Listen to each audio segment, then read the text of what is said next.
Opponents of 205 are going to paint a picture of that things in Colorado are going swimmingly well, and marijuana legalization, recreational marijuana legalization has gone very smoothly. Sgt Gearhart and I are here to tell the other side of the story. Let me give you some facts about Colorado and what has transpired since legalization of marijuana. Colorado ranks #1 in the country for underage use of marijuana, 12 to 17-year-olds using marijuana. Folks, over 12.5% of our 12 to 17-year-olds have used marijuana in the last 30 days.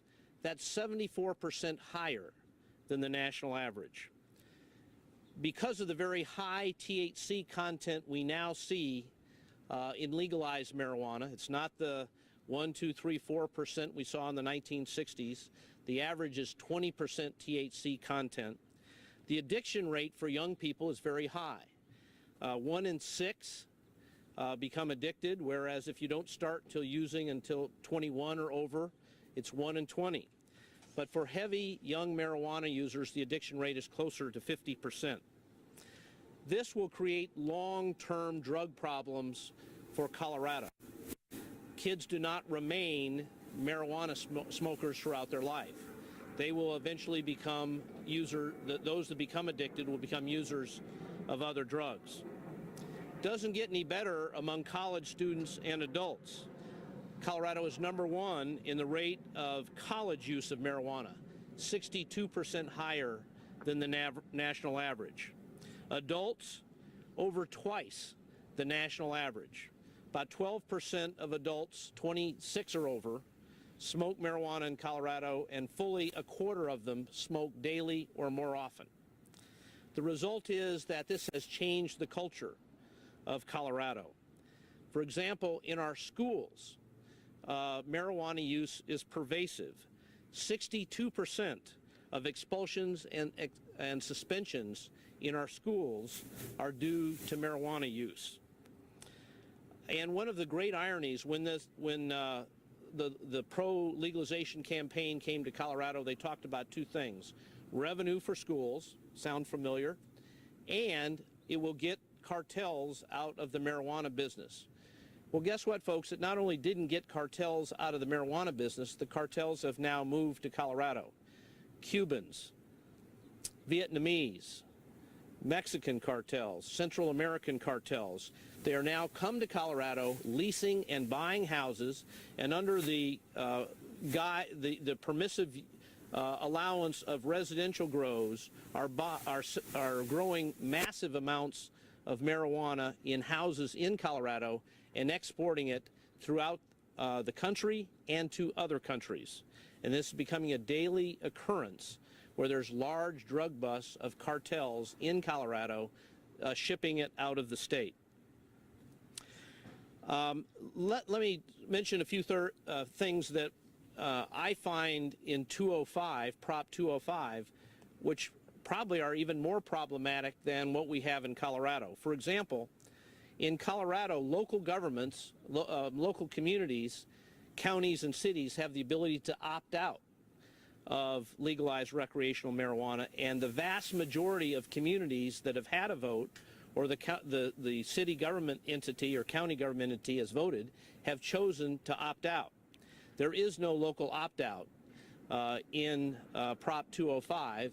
Local communities have no right, have no ability to say this is not something we want. One of the things that if I was an employer in Arizona, I would be extremely concerned about, the workplace exception in Prop 205 is way too narrow. It could easily be read to only prohibit use of marijuana in the workplace, or if you have the ability to actually show the person is so high that they can't properly perform their function. In terms of what we have in Colorado is an absolute exclusion. You can continue to do whatever workplace testing you did before and continue to fire people for flunking those drug tests in the workplace. You don't have that protection in 205. One of the biggest problems I see from a law enforcement perspective is you have no per se DUI enforcement standard. For example, in alcohol, in Colorado, and I assume in Arizona, if you're above a particular level, you're presumed to be under the influence, and that presumption goes to the jury. In Colorado, if you have more than 5 nanograms of THC in your blood, there's an inference that you're impaired. 205 expressly prohibits any kind of presumption or inference, any per se law. It's going to be very, very difficult to prove driving while ability impaired by drugs cases as a result. I just want Arizonans to make sure they understand that the way 205 reads, they could have home delivery of marijuana after January 1st of 2020, and they will certainly have marijuana clubs adjacent to dispensaries after January 1st, 2020.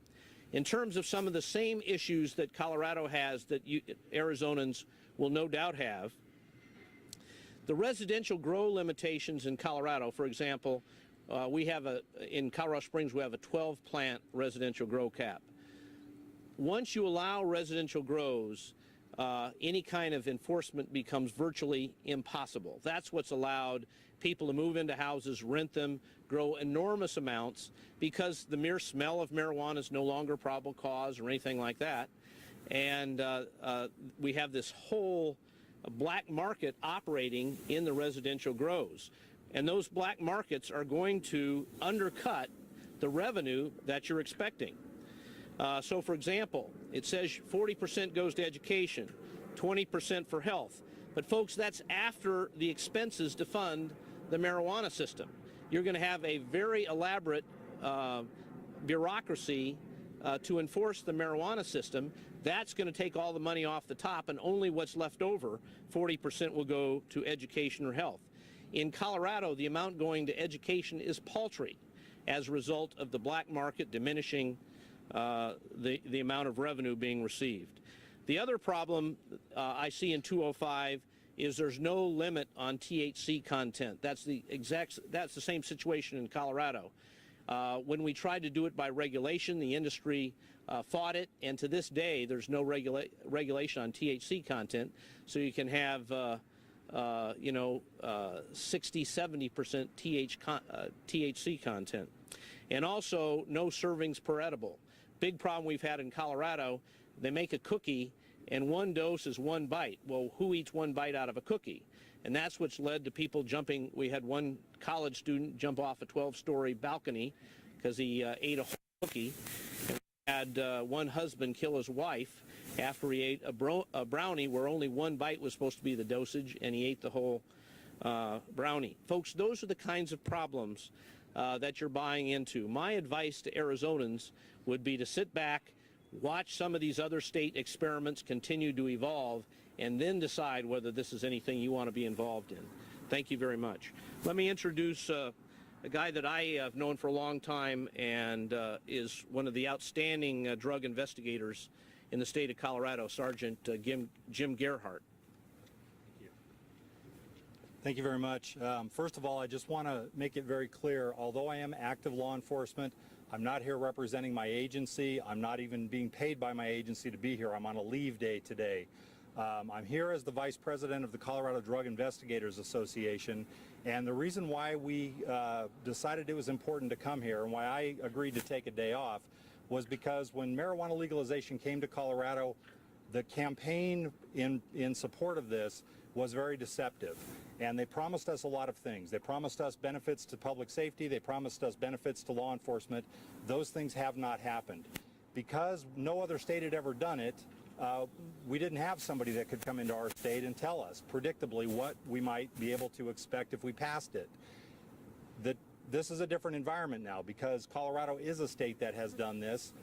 The proposition here in Arizona has a lot of similarities to Colorado, enough that it's very concerning, and that's why I'm here. So one of the things that they claimed, if we pass legalizing marijuana, the proponents said that we would have less incidents of DUIs.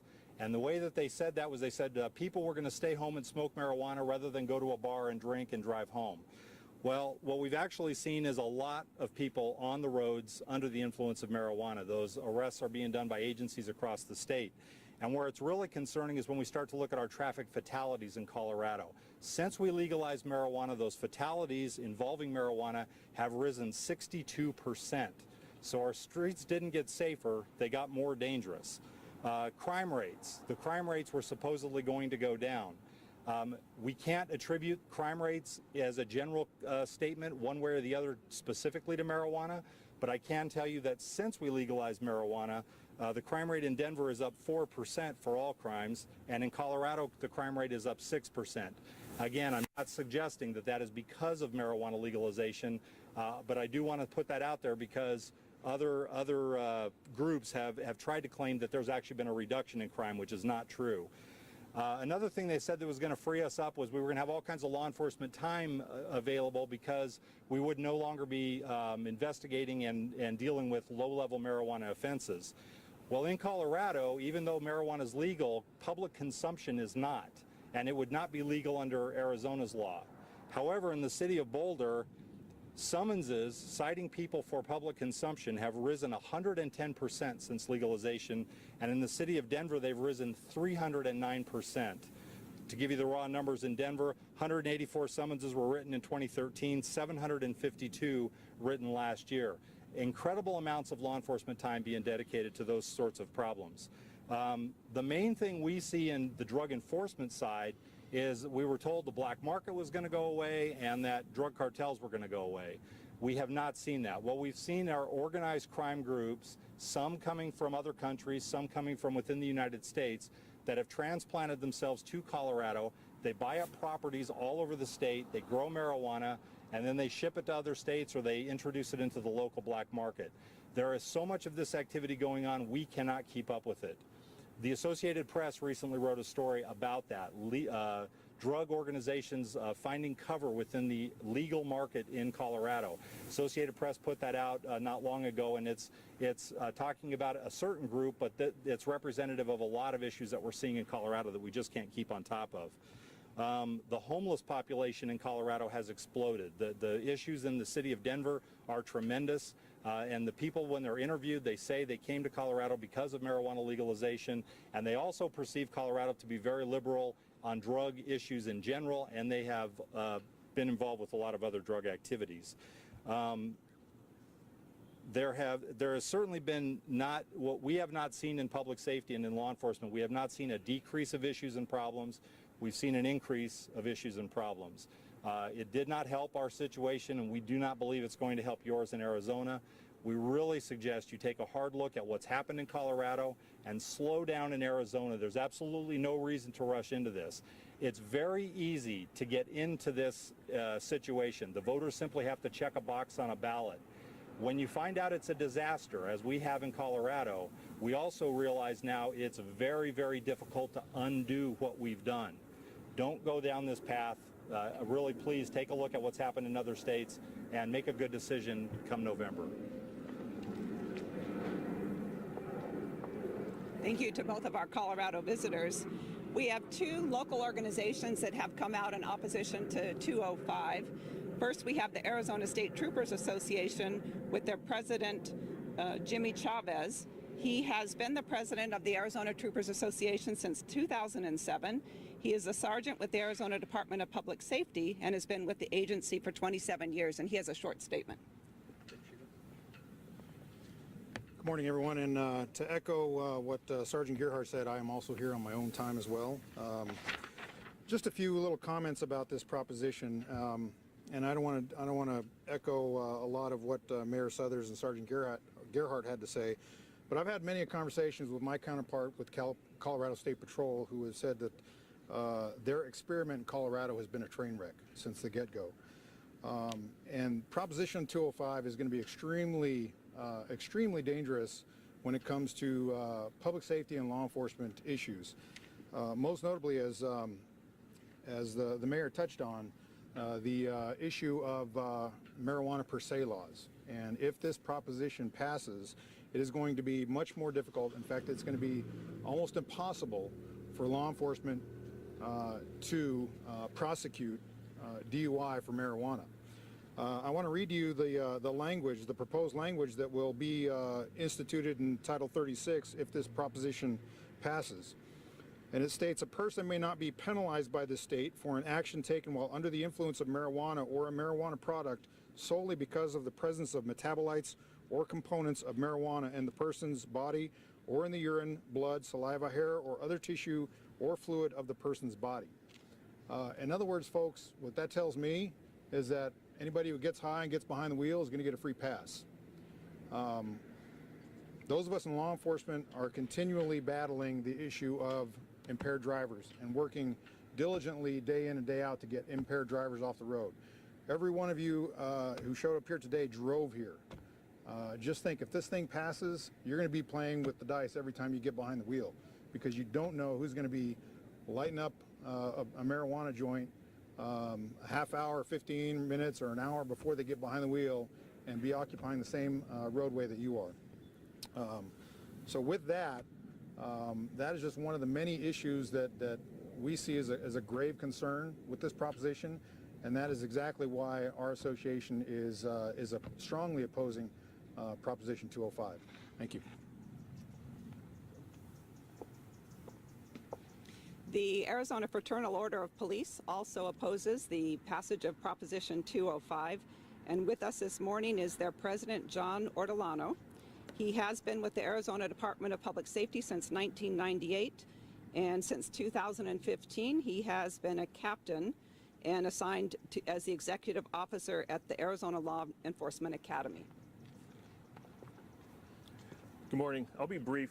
A recent survey was released asking marijuana users in the states of Washington and Colorado how many of them drove their vehicle while they were knowingly impaired under the influence of marijuana. 46% of them self-reported that they were driving while knowingly under the influence of marijuana.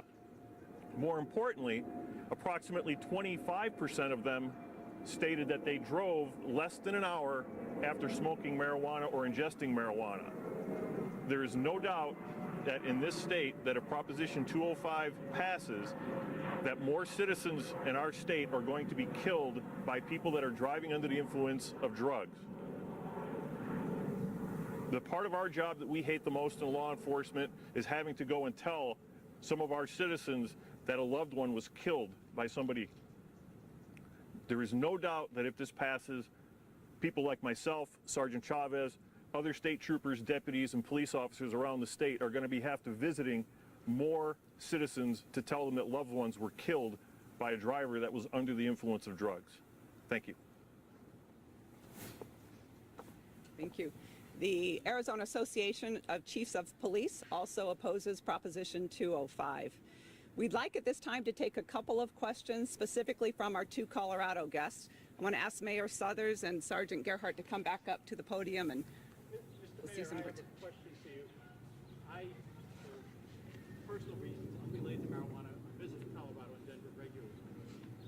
And for all this talk, I don't hear Coloradans trying to repeal this. They seem quite content with this. It seems like you're the one who's out of step with law enforcement, but the rank and file Coloradans are quite happy with your plan. So what do you know that they don't? I know about the rate of adolescent use. They don't pay attention to those kinds of information for the most part. We know about the increased rate of deaths that a lot of citizens would not know about. But I will tell you, all the objective polls I've seen by third-party pollsters show that it has significantly less support than it did when it passed.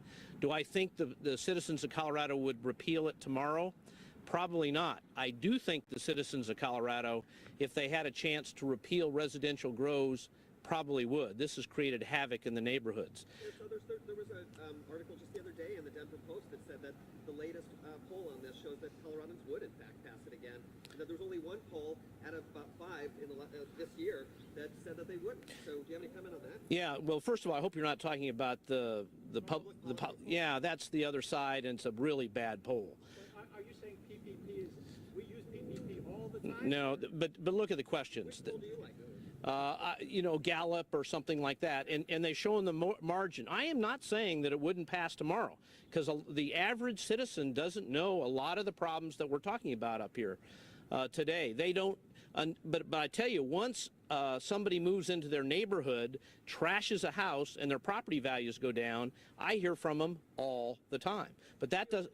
Comment, you know, as part of that, Colorado's economy has absolutely been booming. Yeah, but it's not related. And Colorado citizens say they want to keep legalization. So, you know, can you help us understand where this negative comes from? Yeah, from the facts. The facts. We are 10 years ago we were number 14 in youth marijuana use. Now we're number 1. Those are Why are Coloradans still so energetic and enthusiastic about this law? It's so bad. Energetic and enthusiastic just because a majority would not repeal it today. I would not go to say they're energetic and enthusiastic. They still like it and they wouldn't repeal it. And so the way does voter, you know, why would you seem to be urging voters here to kill a measure, admitting your own residents wouldn't kill what they've already enacted. That seems to be somewhat hypocritical. We're only about 3 years into this, and I'm telling you the support is declining. And as more people find out about the negatives, as more people, for example, if you talk to people with kids in schools, their support is much, much less than if you talk to people without kids. The pervasiveness in the schools is a big, big problem. Going back to the economy, how do you not correlate legalization with the state of Colorado's economy? Okay, I'll give it to you real quickly. City of Colorado Springs, lowest unemployment rate in 15 years, grew more jobs last year than in any of the last 15. We didn't. We opted out of legalization.